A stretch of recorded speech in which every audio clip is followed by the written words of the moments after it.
Halo, selamat pagi anak didik bapak semuanya. Bagaimana kabar kalian hari ini nak? Semoga kalian semua dalam keadaan sehat. Demikian juga bapak hari ini dalam keadaan sehat.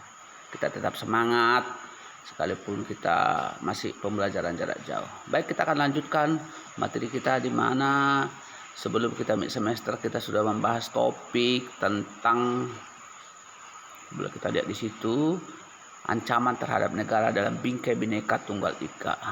Bahkan di sana sudah ada lagu yang harus kita kuasai, kita bisa tahu, kita hafal bahwa kita cinta akan negara Indonesia. Karena kecintaan kita terhadap negara Indonesia, apapun yang coba-coba untuk merusak negara ini, untuk membuat ketidaknyamanan kita sebagai warga negara, kita wajib ikut serta di dalamnya. Baik, topik kita hari ini kita masuki B, yaitu ancaman di bidang ini, di bidang Polexos Buthankam. Nah, ini ancaman.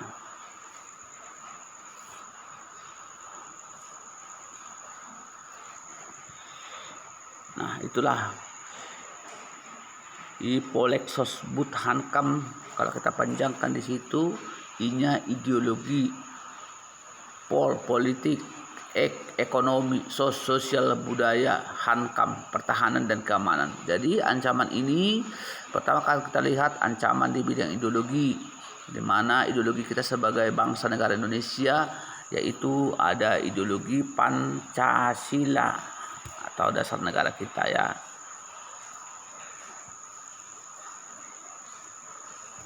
Ini dia.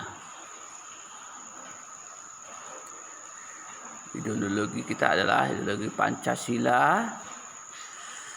Jadi kalau ada yang mencoba-coba ingin menggantikan ideologi negara kita, boleh kita ikut berjuang di dalamnya. Karena ideologi ini adalah karakter bangsa Indonesia, yaitu ideologi yang berdasarkan dari kepribadian bangsa Indonesia.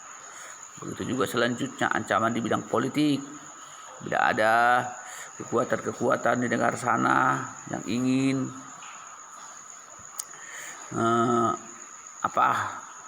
menggantikan tatanan politik Indonesia yang tidak sesuai dengan dasar negara Pancasila, kita juga sebagai warga negara ikut berpartisipasi untuk membelanya ya. Ancaman yang berdimensi politik yang bersumber dari dalam negeri dapat berupa penggunaan kekuatan berupa pengerahan massa seperti saat ini, menggunakan politik agama, ingin menjatuhkan pemerintah ataupun presiden. Itu sangat tidak tepat, karena itu adalah muaranya mengkudeta pemimpin yang sah yang dipilih oleh rakyat. Yang ketiga,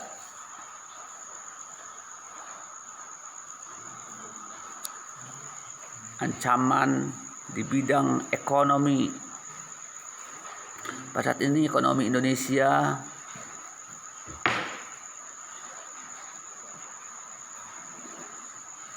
tidak bisa berdiri sendiri, jadi harus bekerja sama dengan bangsa lain.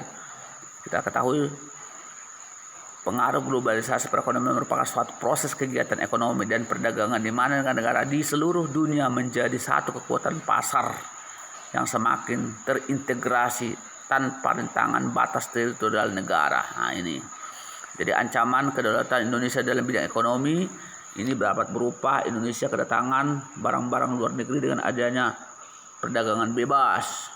Perekonomian negara kita akan dikuasai oleh pihak asing. Selanjutnya, persaingan bebas akan menimbulkan adanya pelaku ekonomi yang kalah dan menang. Di sektor-sektor ekonomi rakyat akan diberikan subsidi semakin berkurang. Selanjutnya, memperburuk prospek pertumbuhan ekonomi. Itulah ancaman-ancaman di bidang ekonomi tadi. Kita lanjut di bidang budaya. Boleh kita lihat di situ nomor 4. Ancaman di bidang budaya. Boleh kita lihat itu berupa munculnya gaya hidup konsumtif, si pemakai saja pemakai, tak pernah berkarya. Munculnya sifat hedoisme yaitu kenikmatan pribadi, adanya sikap individualisme, tidak lagi mementingkan orang lain, tak peduli lagi, munculnya gejala westernisasi, yaitu gaya hidup yang selalu berorientasi kepada budaya barat. Nah, ini nggak boleh, bertentangan dengan budaya Indonesia. Selanjutnya, semakin memudarnya semangat gotong royong, solidaritas, kepedulian, dan kesetiakawanan sosial. Nah, ini perlu kita hindari. Kita tumbuhkan tetap nilai-nilai gotong royong itu. Dan selanjutnya, semakin lunturnya nilai keagamaan dalam kehidupan bermasyarakat. Nah, hal ini tak boleh. Kita harus tumbuhkan nilai-nilai agama kita, tidak meluntur sesuai dengan keyakinan kita. Selanjutnya, ini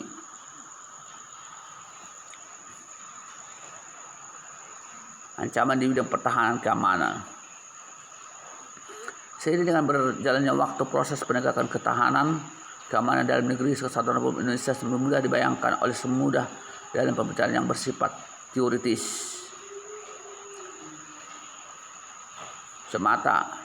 Masih adanya masalah teror dan konflik SARA yang terjadi pada suatu wilayah memiliki tujuan yang sama, yaitu tidak ingin bangsa Indonesia hidup damai dan tentram. Oleh karena itu, lemahnya penerapan penegakan hukum dan keadilan harus terus ditegakkan. Semakin bermunculnya masalah suatu wilayah akibat hilangnya tingkat kewibawaan hukum dan kemerosotan wibawa para penegaknya. Dengan demikian, harus mengantisipasi ancaman sendiri mungkin di bidang pertahanan dan keamanan, baik secara militer maupun non-militer. Baiklah nak, sampai di sinilah topik kita, ancaman-ancaman yang muncul ketika Indonesia sebagai negara yang berdaulat.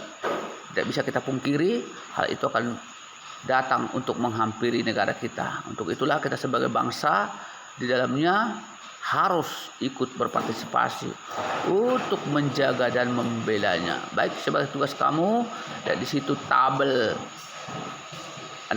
Nah, ini nanti boleh kamu kerjakan dan antarkan ke sekolah anaknya sebagai tugas kamu masing-masing. Baiklah, demikianlah pertemuan kita hari ini.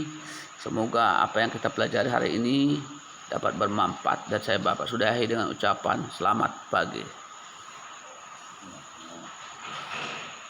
Jadi tadi dapat saya sudahi dengan ucapan wabillahi